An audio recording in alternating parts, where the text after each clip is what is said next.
from this how much clay we've got.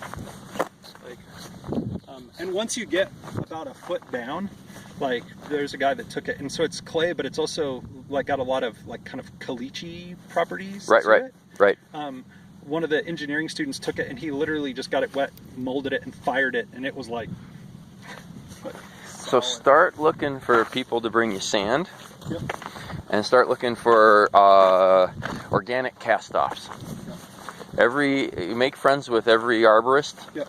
Oh, so one of the most, like, you've got to, like, just, it's not, I know it's not a building thing, but just for healthy environment. Yeah. Johnson Sioux bioreactor. Like Johnson, space SU bioreactor. So he's this professor over here. And I bumped into, you know who Curtis Stone is? No. Like he's the urban farmer. He's got a he's up in Canada. Right. So anyway, he was doing an interview with somebody else, and they showed this like composting method. And I don't know if you've like followed Elaine Ingham's work and like any of her stuff on like soil microbiology. Oh, that's fantastic. But she's talking about that stuff. But it's like when she describes the process, it's just shy of alchemy, like the kind of stuff that she's describing. So this guy designs this deal where you've got a pallet. Yep. You drill 6 holes in it that are big enough to put perf pipe through. Right. Put shade cloth or landscape fabric on it. Remesh 6x6. Yeah. Remesh. Yep. Hoop. Line it with landscape fabric. Right.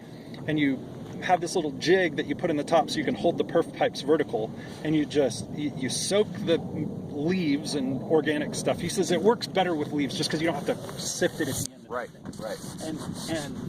And you get it wet and you load it in. You don't compact it. You just like let the weight of the. You got a sponge. Yep. You got do it. An airy sponge. And you let it sit for like a day or 2 days, and there'll be enough fungal activity to have locked everything together, and you pull the perf pipes out. And now there's no place in the pile that's not, there's no place, every place inside the pile is less than a foot from air. Right. So the whole thing stays aerobic. And then you put this little mister ring on the top of it, and you water it for a minute a day.